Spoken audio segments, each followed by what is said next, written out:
আজ থেকে ৫৬ বছর আগে নাগেরহাটে রায়পুর বড় মসজিদে যখন এই তাফসীর শুরু করি ৫৬ বছর আগে, আল্লাহু আকবার, আল্লাহু আকবার, এতদিন অনেক মানুষ হায়াতও পায় না। আল্লাহু আকবার, আল্লাহু আকবার।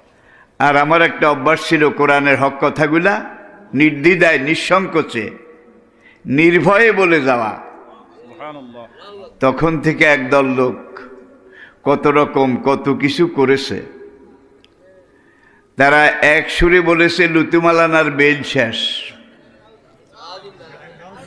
তাদের বেল কিন্তু অনেক আগে শেষ হয়ে গেছে, কিন্তু লুতুমালানার বেল এখনো। তাহলে এই বেল রাখার না রাখার মালিক কে? লিকুল্লি নাফসিন আজাল।